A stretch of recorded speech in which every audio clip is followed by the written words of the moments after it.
وهو يبكي فقلت يا أمير المؤمنين أتبكي والناس في فرح فقال لو علم الفرحون ما فرحوا ثم جعل يبكي ويقول إن كانوا من المقبولين فليفرحوا وإن كانوا من المطرودين فليبكوا فإني لا أدري من المقبولين أنا أم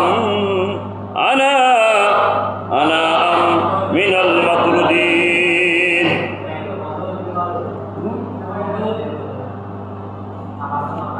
হযরতে আবু হুরায়রা রাদিয়াল্লাহু বর্ণিত আন আবি হুরায়রা রাদিয়াল্লাহু আনহু আবরাদ বর্ণিত ফালা তিনি বলেন দাহাবতু আলা উমর ইবনে খাত্তাব রাদিয়াল্লাহু আনহু ইয়াউমাল ঈদ।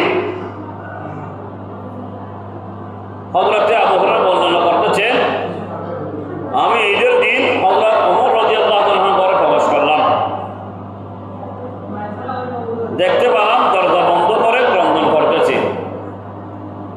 হযরত ওমর রাদিয়াল্লাহু আনহু ঘরে গিয়ে টুকা দিচ্ছে। ঈদের দিন মানুষের ঘর দরজা খোলা রাখে, বন্ধ করে না। তো আবু হুরায়রা হযরতে ওমর রাদিয়াল্লাহু আনহু ঘরে গিয়ে টুকা দিচ্ছে, টুকা দিয়ে দরজা মুক্ত করলো। বলতেছেন ফাকুলতু ইয়া আমিরুল মুমিনিন আতাবকি ওয়ান নাস ফি ফারিহিন। আবু হুরায়রা বলতেন আমি জিজ্ঞাসা করলাম,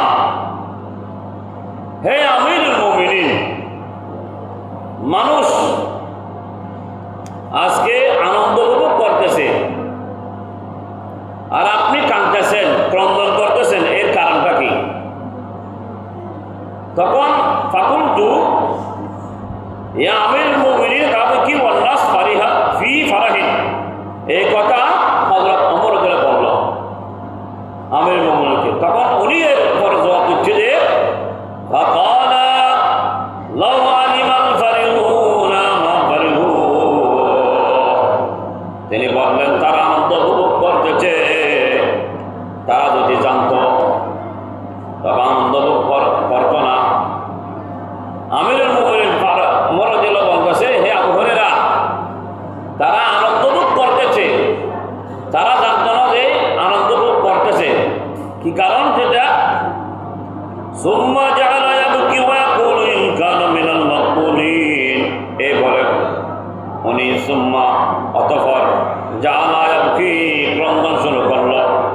ক্রন্দন শুরু করার পর আবু হুরায়রা রাদিয়াল্লাহু আনহু ওনার দিকে তাকিয়ে আছে। ওয়া ইয়াকুলু ইন কানা মিনাল মাকবুলিন, এরপর উনি বলতেছে তাদের আমল কি, আল্লাহর দরবারে কবুল হয়েছে কি?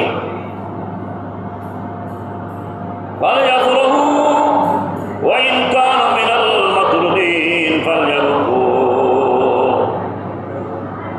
যদি তাদের আমল কবুল হতো তারা আনন্দ চিত্তে বেড়াত, উল্লাস করত।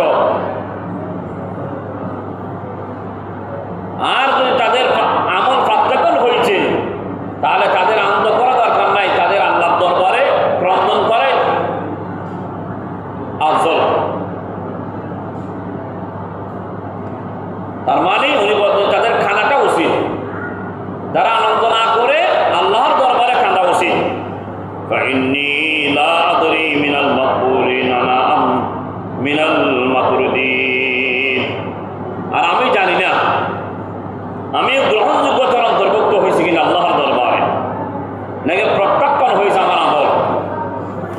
এই কথা বলে হযরতে ওমর রাদিয়াল্লাহু আনহু আল্লাহর দরবারে ক্রন্দন করতে লাগলো। এখান থেকে আমাদের শিক্ষণীয় বিষয় কি?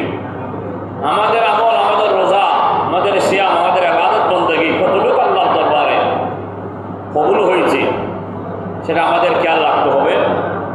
তথা এক মাস রোজা, নামাজ, ইবাদত বন্দেগী মধ্যে আমরা কাটিয়েছি, সেটা ধরে রাখার জন্য আর 11 মাস 5 ওয়াক্ত নামাজ পঞ্চগণা সঠিক মতো আদায় করতে হবে, হালাল হারাম মেনে চলতে হবে, পরিবার পরিজন নিয়ে ইত্যাদি যত কিছু